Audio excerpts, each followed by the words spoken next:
Hello friends, welcome to unique Aari fashion. ಈ ವಿಡಿಯೋದಲ್ಲಿ flower making ವಿಡಿಯೋನ ನಾವು ನೋಡೋಣ. ಇವಾಗ ಜರಿ ಥ್ರೆಡ್ಡಲ್ಲಿ ನಾನು ಆ ಫ್ಲವರಿಗೆ ಚೈನ್ ಸ್ಟಿಚ್ನ ಹಾಕೊಳ್ತಾ ಹೋಗ್ತೀನಿ. ಇವಾಗ ಜರಿ ಥ್ರೆಡ್ನ ಮೇಲೆ ತಗೊಂಡು ನೀಟಾಗಿ ಚಿಕ್ಕದಾಗಿ ಚೈನ್ ಸ್ಟಿಚ್ನ ನಾನು ಹಾಕೊಳ್ತಾ ಹೋಗ್ತೀನಿ. ಇದರಲ್ಲಿ ಸ್ವಲ್ಪ ಶಾರ್ಪ್ನೆಸ್ನ ನೀವು ಅಬ್ಸರ್ವ್ ಮಾಡಿ ನೋಡಿ ಯಾವ ಥರ ಶಾರ್ಪ್ನೆಸ್ನ ಹಾಕೋದು ಅಂತ ನಾನು ಇದರಲ್ಲಿ ಹಾಕ್ತಾಯಿದ್ದೀನಿ.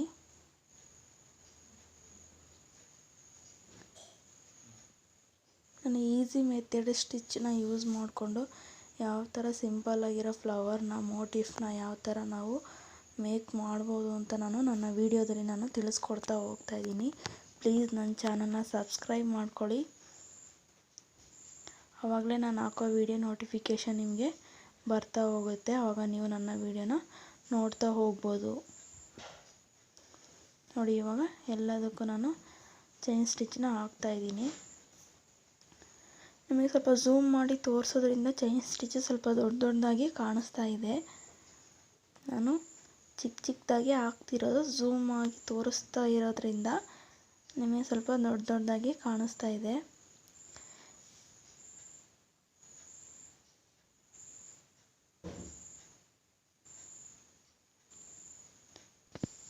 ಇವಾಗ ನಾನು ಎಲ್ಲದಕ್ಕೂ ಚೈನ್ ಸ್ಟಿಚ್ನ ಹಾಕಿ ನೋಡೋಣ. ನೋಡಿ, ನಾನು ಡಬಲ್ ಲೇಯರಲ್ಲಿ ಚೈನ್ ಸ್ಟಿಚ್ನ ಹಾಕ್ಕೊಂಡಿದ್ದೀನಿ. ಇವಾಗ ಬೀಡ್ಸ್ನ ಹಾಕ್ಕೊಳ್ಳೋಣ. ಶುಗರ್ ಬೀಡನ್ನ ನಾನು ತಗೊಂಡಿದ್ದೀನಿ. ಇದನ್ನು ಸ್ಟಿಚ್ ಮಾಡೋದಕ್ಕೆ ನಾರ್ಮಲ್ ಸ್ವಿಂಗ್ ಥ್ರೆಡ್ನ ತಗೊಂಡಿದ್ದೀನಿ.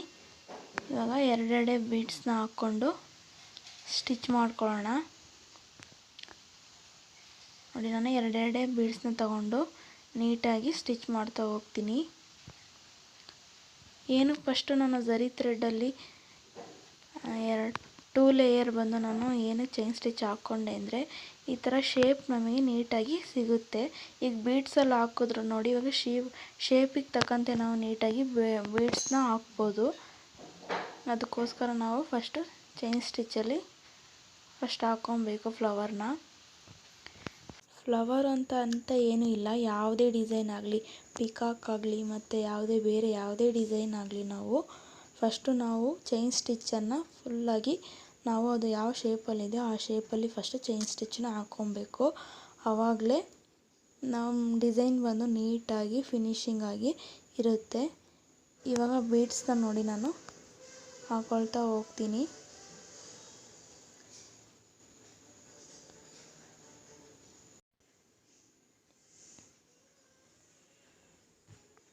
ನಾವು ಯಾವುದೇ ಒಂದು ಡಿಸೈನ್ನ ಮಾಡುವಾಗ ನೀಟಾಗಿ ಈಗ ನೋಡಿದ ತಕ್ಷಣ ಇಷ್ಟ ಆಗಬೇಕು, ನೋಡಿದ ತಕ್ಷಣ ನೀಟಾಗಿರಬೇಕು ಅಂತ ಕಾಣಬೇಕು ನಮಗೆ. ಆವಾಗ ಆ ಥರ ನಾವು ಡಿಸೈನ್ ಮಾಡೋದ್ರಿಂದ ಎಲ್ಲರಿಗೂ ಇಷ್ಟ ಆಗುತ್ತೆ. ಇವಾಗ ನಾನು ಎಲ್ಲದಕ್ಕೂ ಬೀಡ್ಸ್ನ ಹಾಕ್ಕೊಳ್ತೀನಿ. ಇವಾಗ ಈ ಥರ ಹಾಕಿದ್ನಲ್ವ ನಾಟು, ಈ ನಾಟನ್ನ ಯಾವ ಥರ ಹಾಕೋದು ಅಂತ ನಾನು ನೆಕ್ಸ್ಟ್ ಕ್ಲಾಸಲ್ಲಿ ಮುಂಬರುವ ವಿಡಿಯೋಗಳಲ್ಲಿ ನಾನು ತಿಳಿಸ್ಕೊಡ್ತಾ ಹೋಗ್ತೀನಿ. ನಾನು ಎಲ್ಲ ಪೆಟಲ್ಸ್ಗಳಿಗೂ ಬೀಡ್ಸ್ನ ನಾನು ಹಾಕ್ಕೊಳ್ತಾ ಹೋಗ್ತೀನಿ.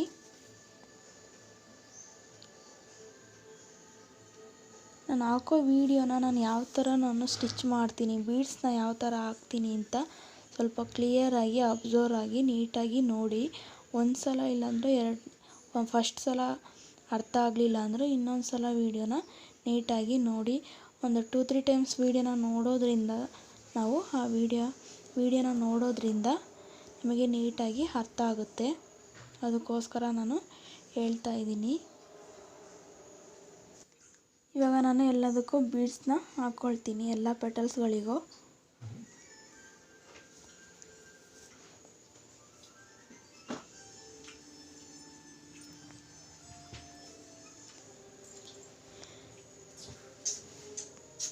ಇವಾಗ ಲಾಸ್ಟಲ್ಲಿ ನಾನು ಹೆಣ್ಣಾಟನ್ನ ಹಾಕ್ಕೊಳ್ತೀನಿ. ಇವಾಗ ಎಲ್ಲ ಪೆಟಲ್ಸ್ಗಳಿಗೂ ಬೀಡ್ಸ್ನ ಹಾಕಿ ನೋಡೋಣ. ಇವಾಗ ನೋಡಿ, ನಾನು ಎಲ್ಲ ಪೆಟಲ್ಸ್ಗಳಿಗೂ ಬೀಡ್ಸ್ನ ಹಾಕ್ಕೊಂಡಿದ್ದೀನಿ. ಇವಾಗ ಬಂದು ಒಳಗಡೆ ಬಂದು ಥ್ರೆಡ್ ವರ್ಕ್ನ ಮಾಡೋಣ. ನಾನು ಸಿಲ್ಕ್ ಥ್ರೆಡ್ನ ತೊಗೊಂಡಿದ್ದೀನಿ. ಇದ್ರ ಒಳಗಡೆ ಬಂದು ನಾನು ಫೆದರ್ ಸ್ಟಿಚ್ನ ಹಾಕ್ತಾಯಿದ್ದೀನಿ. ನೋಡಿ, ಫೆದರ್ ಸ್ಟಿಚ್ನ ನಾನು ಹಾಕ್ಕೊಳ್ತಾ ಇದ್ದೀನಿ.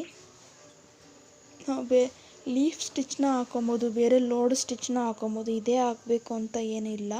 ನಮಗೆ ಯಾವುದು ಪರ್ಫೆಕ್ಟಾಗಿ ಬರುತ್ತೋ, ನಮಗೆ ಯಾವುದು ಚೆನ್ನಾಗಿ ಕಾಣಿಸುತ್ತೆ ಅಂತ ಅನಿಸುತ್ತೋ ಆ ಡಿಸೈನ್ನ ನಾವು ಆ ಸ್ಟಿಚ್ನ ನಾವು ಅಲ್ಲಿ ಯೂಸ್ ಮಾಡ್ಬೋದು. ನಾನು ಇಲ್ಲಿ ಬಂದು ಫೆದರ್ ಸ್ಟಿಚ್ನ ನಾನು ಹಾಕ್ಕೊಳ್ತಾ ಇದ್ದೀನಿ. ಇದೇ ರೀತಿ ನಾನು ಎಲ್ಲ ಪೆಟಲ್ಸ್ಗಳಿಗೂ ಫೆದರ್ ಸ್ಟಿಚ್ನ ಹಾಕ್ಕೊಳ್ತೀನಿ. ನೋಡಿ, ನಾನು ಎಲ್ಲ ಪೆಟಲ್ಸ್ಗಳಿಗೂ ಫೆದರ್ ಸ್ಟಿಚ್ನ ಹಾಕ್ಕೊಂಡಿದ್ದೀನಿ. ಇವಾಗ ಬಂದು ಮಧ್ಯದಲ್ಲಿ ನಾವು ಯಾವುದಾದ್ರೂ ಬೀಡ್ಸ್ನ ಹಾಕ್ಕೊಬೋದು, ಸ್ಟೋನ್ನ ಸ್ಟಿಫ್ ಮಾಡ್ಕೊಬೋದು. ನಮಗೆ ಯಾವುದು ಇಷ್ಟ ಆಗುತ್ತೋ ಆ ಥರ ನಾವು ಮಾಡ್ಕೊಬೋದು. ಇವಾಗ ನೋಡಿ, ನಾನು ಮಧ್ಯದಲ್ಲಿ ಕುಂದನ್ನು ಸ್ಟಿಫ್ ಮಾಡ್ಕೊಂಡಿದ್ದೀನಿ, ಪಿಂಕ್ ಕಲರು. ನೋಡಿ, ಇದರಲ್ಲಿ ಈಸಿ ಮೆಥಡ್ ಸ್ಟಿಚ್ನ ಯೂಸ್ ಮಾಡಿಕೊಂಡು ಒಂದು ಫ್ಲವರ್ನ ನಾವು ಹೇಗೆ ಡಿಸೈನ್ ಮಾಡ್ಬೋದು ಅಂತ ನಾನು ಈ ವಿಡಿಯೋದಲ್ಲಿ ನಿಮಗೆ ತಿಳಿಸ್ಕೊಟ್ಟಿದ್ದೀನಿ. ಈ ವಿಡಿಯೋ ಇಷ್ಟ ಆಗಿದರೆ ಪ್ಲೀಸ್ ಲೈಕ್ ಮಾಡಿ. Thank you for watching.